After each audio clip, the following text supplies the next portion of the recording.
So hi friends, welcome to variety track. So இன்றைக்கி வந்து பார்த்திங்கன்னா நம்ம ஹீட் அண்ட் மாஸ் ட்ரான்ஸ்ஃபரில் heat conduction in solid having infinite thermal conductivity அதை வந்து எப்படி சொல்லுவோம்னா லம்ப்டு பேராமீட்டர் அனலைசிஸ் ஆர் இந்த கண்டிஷன் வந்து பார்த்திங்கன்னா unsteady state or transient condition அப்படின்னு சொல்லுவோம். Unsteady state or transient condition அப்படின்னு சொல்லுவோம். ஸோ இப்போது ஃபர்ஸ்ட் லம்ப்டு பேராமீட்டர் அனலிசிஸ்னா என்ன அப்படின்றத பார்க்கலாம். The process in which the internal resistance is assumed negligible in comparison with its surface resistance is called the Newtonian heating அப்படின்னு சொல்றாங்க, or cooling process அப்படின்னு சொல்றாங்க.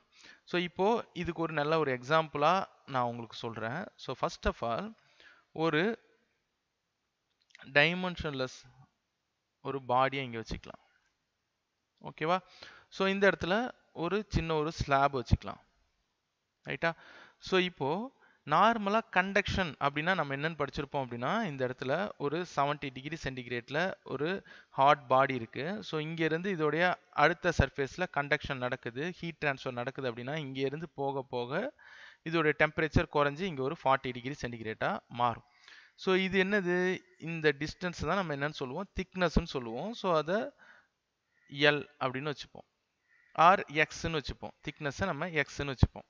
ஸோ இதை எக்ஸ்ன்னு வச்சுட்டோமா ஹீட் கண்டக்ஷன் ஈக்குவேஷன் எப்படி எழுதுவோம், Q equal to minus K into A into dT divided by dx. நல்லா கவனிக்கணும், இந்த இடத்துல நம்ம என்ன போட்டிருக்கோம், டிஎக்ஸ் போட்டிருப்போம், டிடி டிவைட் பை டிஎக்ஸ். இந்த திக்னஸ், இந்த லென்த் திக்னஸை பொறுத்து இந்த டெம்பரேச்சர் இங்கேருந்து இங்கே சேஞ்ச் ஆகுது. இதுக்கும் டைமுக்கும் ஏதாவது சம்பந்தம் இருக்கா? இல்லை. இது வந்து நார்மல் ஹீட் கண்டக்ஷன் சொல்றது, normal heat conduction. Transient or lumped parameter அனலைசிஸ்னா இப்போ இங்க ஒரு பாடி இருக்குன்னு வச்சுப்போம், இது ஒரு பாடி. இதுக்குள்ள இந்த பாடி வந்து ஒரு 70 டிகிரி சென்டிகிரேட். 70 டிகிரி சென்டினா இங்க 70, இங்க 60, இங்க 40 அந்த மாதிரி கிடையாது, யூனிஃபார்மா. அதான் சொல்றாங்க பாருங்க, the process in which the internal resistance is assumed to be negligible, the temperature in this process is considered to be யூனிஃபார்மா இருக்குன்னு சொல்றாங்க. ஸோ 70 டிகிரி, இங்க ஒரு 70 டிகிரி, இங்க ஒரு 70 டிகிரி, எல்லா இடத்துலையுமே எங்க நீங்க மெஷர் பண்ணாலும் 70 டிகிரி இருக்கிற மாதிரி தான் அந்த பாடி இருக்கும். ஸோ அப்படி இருக்கும்போது இந்த இடத்துல ப்ரொடியூஸ் ஆகிற இன்டர்னல் ரெசிஸ்டன்ஸ், இதுக்குள்ள ப்ரொடியூஸ் ஆகிற அந்த இன்டர்னல் ரெசிஸ்டன்ஸ் வந்து ரொம்ப கம்மியாக இருக்கும். ஆனால் இந்த பாடி எடுத்துக்கிட்டோம்னா இந்த மாதிரி பாடியில் இன்டர்னல் ரெசிஸ்டன்ஸ் நமக்கு அதிகமாக இருக்கும், ஏன்னா திக்னஸை பொறுத்து டெம்பரேச்சர் சேஞ்ச் ஆகுது. ஆனால் இங்கே எல்லாமே யூனிஃபார்மாக ஒரே டெம்பரேச்சரில் இருக்கிறதுனால இன்டர்னல் ரெசிஸ்டன்ஸ் இருக்காது. அதனால அந்த ரெசிஸ்டன்ஸை நம்ம நெக்லெக்ட் பண்ணுறோம். இப்போ இந்த அதிகமாக இருக்கிற இந்த டெம்பரேச்சர் உள்ள பாடியை டைரெக்டாக எடுத்துகிட்டு வந்து ஒரு வாட்டர் பாத் வச்சிடலாம், இது ஒரு வாட்டர் பக்கெட்னு வச்சுக்கலாம். இதுக்குள்ளார இந்த பாடியை உள்ளார போட்டுறேன். ஓகேவா? இது ஃபுல்லா இப்போ வாட்டர் இருக்கு.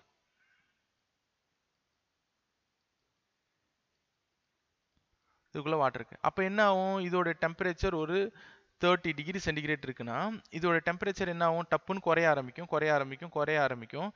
எதை பொறுத்து குறையும் அப்படின்னா, இது எதை பொறுத்து குறையும்னா டைம், டவ், அதை தான் நான் டவ்னு வச்சிருக்கேன். டைமை பொறுத்து இதோட டெம்பரேச்சர் குறைஞ்சிட்டே இருக்கும். பட் எப்படி குறையும்னா, இங்க 40 டிகிரி இருக்குன்னா இது ஓவராலா எல்லா இடத்துலையும் 40 டிகிரி சென்டிகிரேட் தான் இருக்குன்னு அர்த்தம். அதான் நம்மளுடைய ரூலு. ரைட்டா? ஒரு இடத்துல கம்மியாகவும் இது யூனிஃபார்மாக தான் குறையும் அப்படின்னு நம்ம அஷ்யூம் பண்ணிக்கிறோம். ஸோ இப்போ இது எல்லா டெம்பரேச்சரும் இங்கே 70லேருந்து இதோட டெம்பரேச்சர் எல்லாம் குறைஞ்சிட்டே இருக்கும். எதை பொறுத்து, டைமை பொறுத்து. ஒரு 5 நிமிஷம் கழிச்சு பார்த்தீங்கன்னா 50 இருக்கும், இன்னொரு 5 நிமிஷம் கழிச்சு பார்த்தீங்கன்னா 40 இருக்கும், ஒரு 15 நிமிஷம் கழிச்சு பார்த்தீங்கன்னா 30 போயிடும். ஸோ 30 போயிட்டு எல்லாமே ஈக்குவலிபிரியம் கண்டிஷனுக்கு போயிடும். ஸோ இப்போ எதை பொறுத்து குறையுதுன்னா டைமை பொறுத்து தான் குறையுது. அண்ட் இங்கே இருக்கிற இன்டர்னல் ரெசிஸ்டன்ஸை நம்ம நெக்லெக்ட் பண்ணுறோம் இல்லையா? இப்போ ஹீட் எங்கே போகுது அப்படின்னு பார்த்தீங்கன்னா இந்த சர்ஃபேஸ் வழியா, இந்த இருக்கு இல்லையா, இந்த சர்ஃபேஸ் வழியா இங்கே இருக்கிற வாட்டருக்கு ஹீட் போயிட்டே இருக்கும். ஓகேவா? ரைட்டா? இங்கே இருக்கிற வாட்டருக்கு ஹீட் போயிட்டே இருக்கும். ஸோ அப்படி போயிட்டே இருந்துச்சு அப்படின்னா இதை தான் நம்ம லம்ப்டு பேராமீட்டர் அனலைசிஸ்ன்னு சொல்கிறோம். ஸோ பாருங்க, the process in which the internal resistance is assumed to be negligible in comparison with it surface resistance. சர்ஃபேஸ்ல இருந்து தான் ஹீட் அதிகமாக நமக்கு ட்ரான்ஸ்ஃபர் ஆகுது, இன்டர்னலாக ஹீட் நமக்கு ட்ரான்ஸ்ஃபர் ஆகலை. அதனால அதை நெக்லெக்ட் பண்ணிட்டு சர்ஃபேஸ் ரெசிஸ்டன்ஸ்னால ஹீட் குறையுது இல்லையா, இதுதான் நம்ம நியூட்டனியன் ஹீட்டிங் ஆர் கூலிங் ப்ராசஸ்ன்னு சொல்கிறோம். The temperature in this process is considered to be uniform. இந்த மாதிரி டெம்பரேச்சர் யூனிஃபார்மாக நடந்து அது குறைஞ்சதுன்னா இதை சச் அனலைசிஸ், அந்த அனலைசிஸ் பேர் தான் லம்ப்டு பேராமீட்டர் அனலைசிஸ் அப்படின்னு சொல்கிறோம். Because the whole solid whose energy at any time is a function of its temperature and total heat capacity is treated as one lamp. So இப்போ இது நீங்கள் எங்கே பார்த்தாலும் டைமை பொறுத்து, டவ்வை பொறுத்து இதோடைய டெம்பரேச்சர் இன்க்ரீஸ் ஆகும் இல்லை டெம்பரேச்சர் குறையும். ஒரு நார்மல் 30 டிகிரி எக்கை ஒரு வாட்டரில் போட்டோம்னா டப்புன்னு அது என்ன ஆகும், பாயில் ஆகி அது டெம்பரேச்சர் இன்க்ரீஸ் ஆகும் டைமை பொறுத்து. ஸோ அது வந்து ஹீட்டிங். இப்போ ஒரு ஐஸ் கியூப் இருக்கு, அதை எடுத்து நம்ம அட்மாஸ்பியர் கண்டிக்க வைக்கிறோம், அந்த ஐஸ் என்ன ஆகும், கொஞ்சம் கொஞ்சமாக கூல் ஆகி வாட்டராக மாறிடும். அது வந்து கூலிங். எல்லாமே எதை பொறுத்து நடக்குது, இந்த டைமை பொறுத்து தான் நடக்குது. ஸோ அந்த டைமை பொறுத்து நம்ம ஒரு அனலைசிஸ் பண்ணோம் அப்படின்னா அது லம்ப்டு பேராமீட்டர் அனலைசிஸ் ஹீட் ட்ரான்ஸ்ஃபரில். அண்ட் இதை டோட்டலாக கன்சிடர் பண்ணோம்னா அதை நம்ம ஒரு ஒன் லம்ப் அப்படின்னு கன்சிடர் பண்ணிக்கலாம். இதை தான் அவங்க நியூட்டனியன் ஹீட்டிங் அப்படின்னு சொல்ல வராங்க. அதாவது இன்டர்னல் ரெசிஸ்டன்ஸை நெக்லிஜிபிள் பண்ணிட்டு சர்ஃபேஸ் ரெசிஸ்டன்ஸை மட்டும் வச்சு பண்ணுறது தான் Newtonian heating or cooling process. So இப்போ நியூட்டனியன் ஹீட்டிங்னா என்னன்னு உங்களுக்கு தெரிஞ்சிருக்கும், லம்ப்டு பேராமீட்டர் அனலைசிஸ்னா என்னன்னு தெரிஞ்சிருக்கும். அண்ட் இது எல்லாமே சேர்த்து இந்த கண்டிஷன் அன்ஸ்டெடி ஸ்டேட்னு சொல்லுவோம் ஆர் டிரான்சியன்ட் கண்டிஷன்னு சொல்லுவோம். ரைட்டா? ஸோ இது உங்களுக்கு புரிஞ்சிருக்கும். இப்போ நெக்ஸ்ட் இதை வச்சு நம்ம ஒரு டெரிவேஷன் பார்க்கலாம். ஸோ ஃபர்ஸ்ட் ஒரு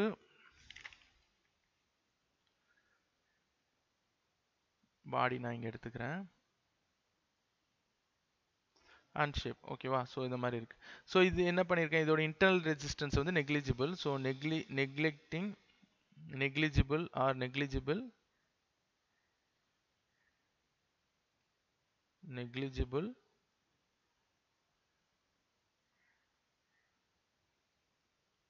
negligible internal resistance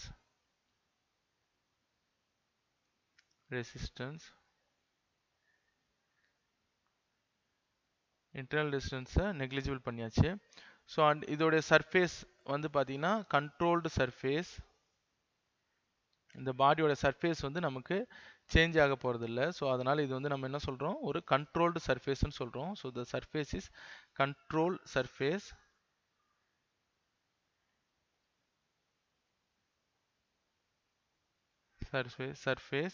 control surface. So இதுதான் நம்மளுடைய பாடி. அதனால் நான் இதை பாடின்னு எழுதிக்கிறேன், நம்ம பாடின்னு எழுதிக்கிறோம்.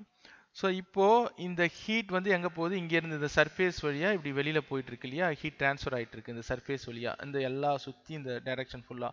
ஸோ அப்போ எனர்ஜி இங்கேருந்து அவுட் ஆகுது, எனர்ஜி இங்கேருந்து வெளியில் போகுது. ஸோ இது எது மூலயமா போகும், இது ஒரு சாலிட் மீடியம்னா இது நம்ம லிக்விடில் இல்லை ஒரு ஏரில் நம்ம வைக்கிறோன்னா, ஸோ சாலிட் டு லிக்விட் ஏர் ஒரு ஃப்ளோ நடக்குது. ஸோ அப்போ அதை நம்ம என்னன்னு சொல்லுவோம், கன்வெக்ஷன் சொல்லுவோம். ஸோ அதனால் இதை QCONV கன்வெக்ஷன் சொல்லுவோம்.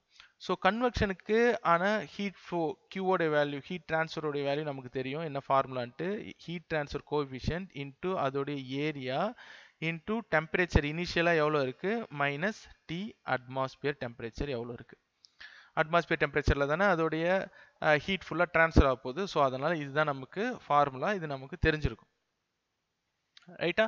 ஸோ இப்போ நான் ஒரு ஃபார்முலாவை இதிலேருந்து கிரியேட் பண்ணுறேன். ஸோ நார்மலாக Q ஈக்குவல் டு நம்ம என்ன எழுதுவோம், Q equal to minus M into minus M or K எப்படி வேணும் அதை எழுதிப்பீங்க, இன்ட்டு அதோடைய specific heat M into C into DT divided by dxன்னு போடுவோம் இங்கே. ஆனால் இங்கே அது லென்த்தை பொறுத்து, அதை திக்னஸை பொறுத்து சேஞ்ச் ஆச்சுன்னா dx, டைமை பொறுத்து சேஞ்ச் ஆச்சுன்னா இதை d டவ்வுன்னு போட்டுக்கலாம். ஓகேவா? ஸோ இப்போ m எப்படி எழுதலாம், m is equal to density into volume எழுதலாமா. that is equal to Q equal to minus density into volume into specific heat into dt divided by d டவுன்னு எழுதலாம். ஸோ இதுதான் நம்மளுடைய எனர்ஜி. ஸோ இப்போ இது out heat transfer rate. So அதாவது இதுதான் நம்மளுடைய heat transfer. இது ஈக்குவல் டு நம்ம என்னன்னு சொல்லலாம், கன்வெக்டிவ். இந்த ஹீட் எல்லாம் எங்க கன்வெக்ஷனுக்கு அந்த ட்ரான்ஸ்ஃபர் ஆக போகுது. So that is equal to h into A. இந்த வெரி ஏ போகக்கூடாது. எதுலேருந்து ட்ரான்ஸ்ஃபர் ஆகுது, இங்கே இருக்கிற அந்த சர்ஃபேஸ்ல இருந்து தானே ட்ரான்ஸ்ஃபர் ஆகிட்டே இருக்கு. ஸோ சர்ஃபேஸ் ஏரியா பொறுத்து ட்ரான்ஸ்ஃபர் ஆகுது. இன்ட்டு எதனால, T minus TA temperature, T minus TA. ரைட்டா? ஸோ இதுதான் நம்மளுடைய ஃபைனல் ஃபார்முலா.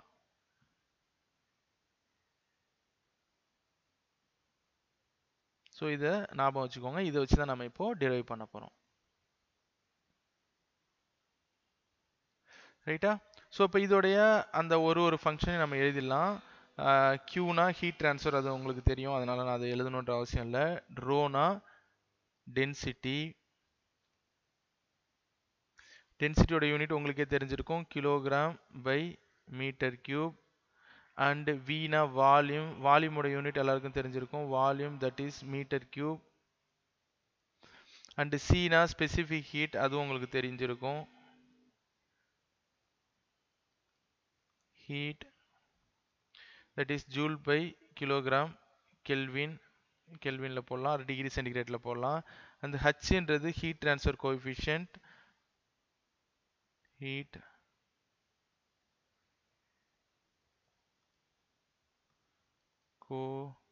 coefficient. so இதோட unit watt by meter square kelvin.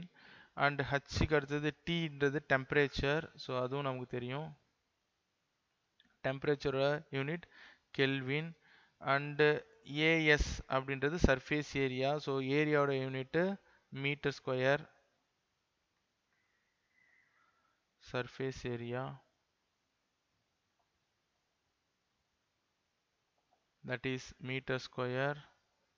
And TA அப்படின்றது அட்மாஸ்பியர் டெம்பரேச்சர், ஏடிஎம் டெம்பரேச்சர், இது வந்து என்னது கெல்வின்.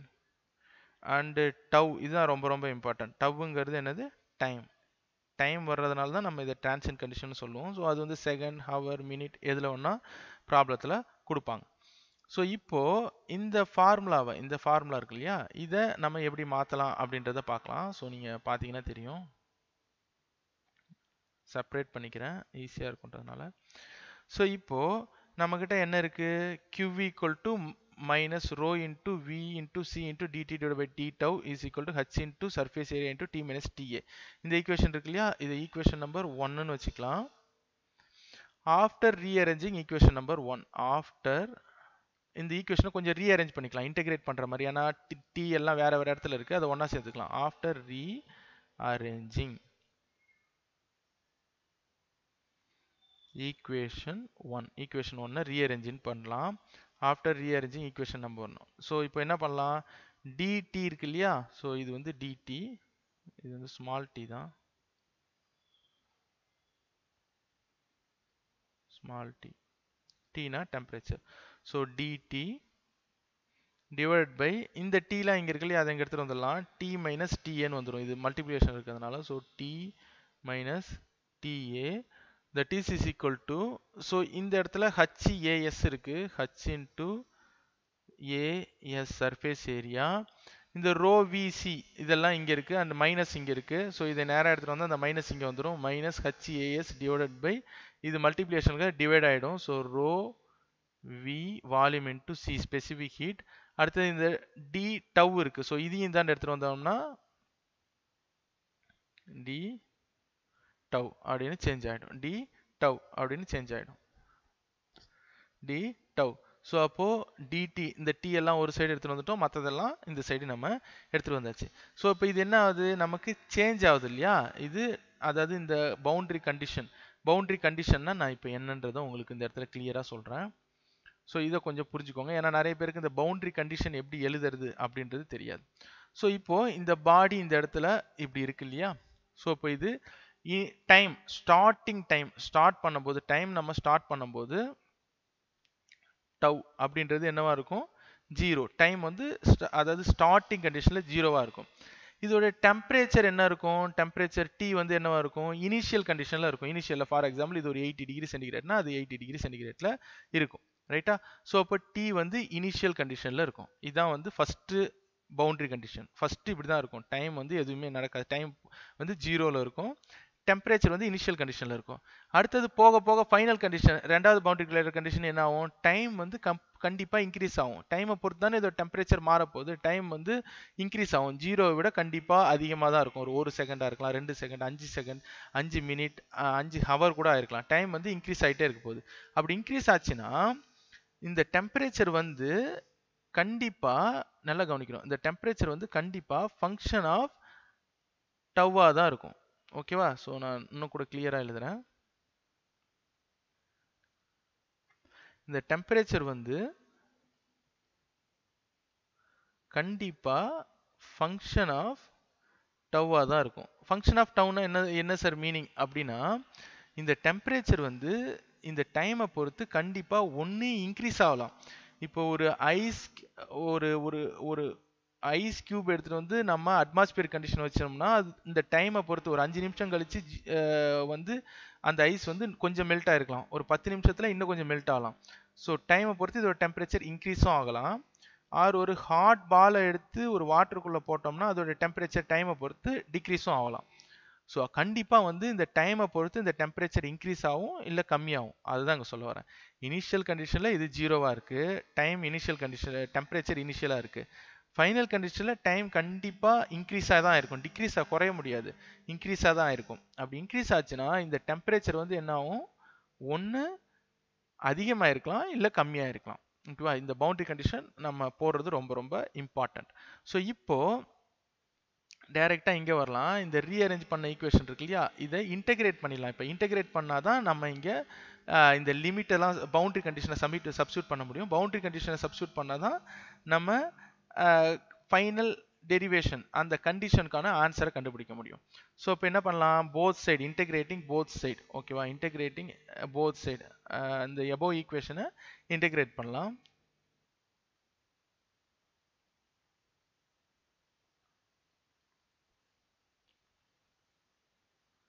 both side. So அப்போ integration of dt divided by t minus ta that is equal to இதெல்லாம் constant, அதனால எடுத்துடலாம். minus h surface area divided by density into volume into specific heat. so time நமக்கு மாற போகுது இல்லையா, அதனால இதை d tau integration of d tau னு நம்ம போட்டுடலாம். so integration கூட நான் கொஞ்சம் பெருசா போட்டுறேன். t tau. ஸோ இதை இன்டெகிரேட் பண்ணால் என்ன ஆகும்? 1 by t minus t என்ன நம்ம ln of t minus ta அப்படின்னு போடலாம். So that is equal to minus h into surface area divided by இதெல்லாம் constant density into volume into specific heat. d tau integrate பண்ணால் tau கிடைக்கும் plus ஒரு constant c1 அப்படின்னு கிடைக்கும். C1 அப்படின்னு கிடைக்கும். ஸோ இது வந்து நம்ம ஆஃப்டர் இன்டெகிரேஷன் பண்ணதுக்கு அப்புறம் கிடைச்சிருக்க வேல்யூ. ஸோ அதனால இதை நான் பாக்ஸ் பண்ணிக்கிறேன்.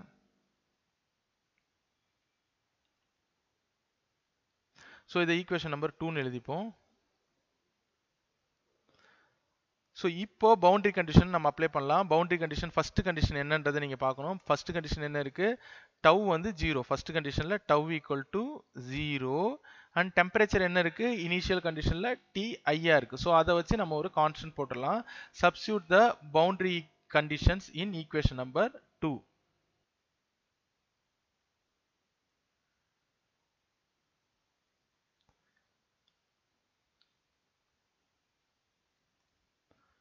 இன் ஈக்குவேஷன் 2 ஈக்குவேஷன் 2ல சப்ஸ்டியூட் பண்ணலாம்.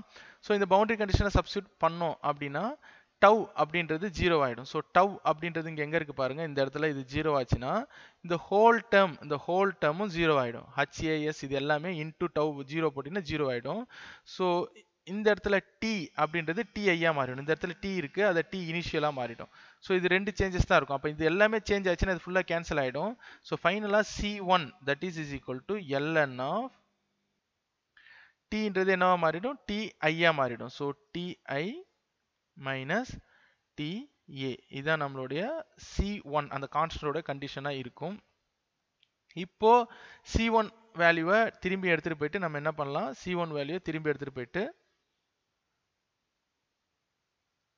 C1 வேல்யூ திரும்பி எடுத்துட்டு போயிட்டு இந்த ஈக்குவேஷன்ல சப்ஸ்டிட் பண்ணலாம். ஸோ இந்த ஈக்குவேஷன் பேர் வந்து நம்ம என்ன பண்ணலாம், 3ன்னு வச்சுக்கலாம். Substitute sub value of C1 in equation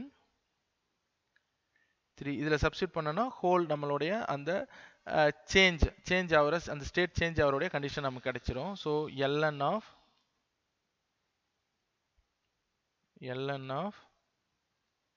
t minus ta, so that is equal to minus h into surface area divided by density into volume into specific heat into tau plus C1 ஓட value நமக்கு இப்ப என்ன இருக்கு, C1 that is equal to ln of ti minus ta அப்படின்னு கிடைக்கும். So இப்போ டைரக்டா என்ன பண்ணலாம், இந்த ln இந்த ln இங்க இருக்கு, அதை இங்க எடுத்துட்டு வந்துடலாம். So ln of t minus ta, இது இந்தாண்ட வந்தா minus ln of ti minus ta. So that is equal to minus h into surface area divided by rho into volume into specific heat into tau ன்னு கிடைக்கும். So further இதை இன்னும் நம்ம reduce பண்ணோம்னா, இந்த ln நம்ம எடுக்கணும்னா என்ன பண்ணா, இந்த டேர்மையும் டிவைட் பண்ணிக்கலாம். இந்த ln இந்த மாதிரி மைனஸ்ல இருந்துச்சுன்னா இதை நம்ம டிவைட் பண்ணிக்கலாம். அண்ட் இந்த ln நம்ம எடுக்கணும்னா இதுல e பவர் போட்டுடலாம், எக்ஸ்போனென்ஷியல் பவர் போட்டுடலாம். ஸோ அது உங்களுக்கு மேத்தமெட்டிக்ஸ்ல தெரியும்னு நினைக்கிறேன். ஸோ அதை நான் ஃபைனலா அப்படியே நாங்க எழுதிடுறேன். So t minus ta divided by ti minus ta. That இதுல ln இருந்துச்சு, அந்த ln எடுக்கணும்னா எக்ஸ்போனென்ஷியல் ஆஃப், அதாவது e பவர் ஆஃப், அதனால் எக்ஸ்போனென்ஷியல் எழுதியிருக்கேன், minus h into surface area divided by density into volume into specific heat into tau அப்படின்னு எழுதலாம், into tau அப்படின்னு எழுதலாம். ஸோ இதுதான் நம்மளுடைய ஃபைனல் கண்டிஷன். இதுதான் நம்மளுடைய ஃபைனல் கண்டிஷன். ஸோ இது ரொம்ப ரொம்ப இம்பார்ட்டன்ட் இந்த ஃபார்முலா.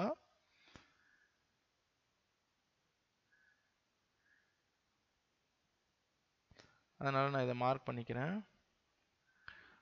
இந்த ஃபார்முலா ரொம்ப ரொம்ப இம்பார்ட்டன்ட். ஸோ இது வந்து இம்பார்ட்டன்ட் போட்டுக்கோங்க. ஸோ இதுதான் வந்து நமக்கு நார்மலா ஒரு டிரான்சியன்ட் கண்டிஷன் லம்ப்டு பேராமீட்டர் அனலைசிஸ்ல ஒரு t மைனஸ் டி, இந்த ஒரு இனிஷியல் கண்டிஷன்ல இருந்து ஒரு கண்டிஷனுக்கு சேஞ்ச் ஆகும்போது நம்ம கண்டுபிடிக்கிற அந்த ஒரு வேல்யூ, ரைட்டா? ஸோ இப்போ இது வந்து நம்மளுடைய heat and mass transfer data புக்ல இருக்கு உங்களுக்கு. ஸோ அதனால நான் உங்களுக்கு காமிக்கிறேன் அது எப்படின்ட்டு. ஸோ இப்போ நீங்கள் டைரெக்டாக போனீங்கன்னா என்கிட்ட நான் heat and mass transfer Kothandaraman book நான் வந்து யூஸ் பண்ணுறேன். ஸோ அந்த கோதண்டராமன் புக்கில் இது வந்து பார்த்தீங்கன்னா உங்களுக்கு கிடைக்கும். ஸோ இதில் வந்து பார்த்தீங்கன்னா உங்களுக்கு தட் இஸ் கண்டென்ட்டில் போனீங்கன்னா டிரான்சியன்ட்னு இருக்கு பாருங்க, இந்த டிரான்சியன்ட் கண்டிஷன், இந்த டிரான்சியன்ட்டுக்கு போனீங்கன்னா பேஜ் நம்பர் 57ல் உங்களுக்கு இருக்கும். ஸோ பேஜ் நம்பர் 57,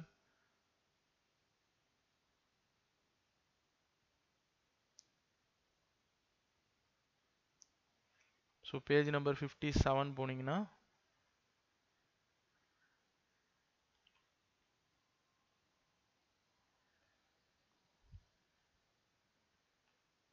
ஸோ இந்த 57 பேஜ் நம்பரில் வந்து பார்த்தீங்கன்னா இந்த இடத்துல இருக்கு பாருங்க. ஸோ இதுதான் உங்களுக்கு அந்த கண்டிஷன். ஸோ உங்களுக்கு இது தெரியுதுன்னு நினைக்கிறேன். T minus T naught, so T minus T இன்ஃபினிட்ன்றது அவங்க ஆம்பியன் கண்டிஷனாக எடுத்திருக்காங்க. ஸோ டி மைனஸ் டிஏன்னு நம்ம போட்டிருப்போம். டி நாட்ன்றது இனிஷியல் கண்டிஷனாக எடுத்திருக்காங்க. Equal to exponential of minus H A S divide by specific heat into volume into density into tau, ரைட்டா? ஸோ இது வந்து உங்களுக்கு டைரெக்டாக உங்களுடைய டேட்டா புக்லேயே இருக்குது, கோதண்டராமன் டேட்டா புக்கில். ஸோ நீங்கள் இதை பார்த்துக்கலாம். அண்டு இதில் ஏதாவது டவுட் இருந்துச்சுனாலும் நீங்கள் என்ன கீழே இருக்கிற கமெண்ட் பாக்ஸில் கமெண்ட் பண்ணுங்கள், நான் உங்களுக்கு கிளியராக சொல்கிறேன். அண்ட் நெக்ஸ்ட்டு இதிலேருந்து டைரெக்டாக நம்ம எங்கே போகிறோன்னா, இது இன்னும் முடியல,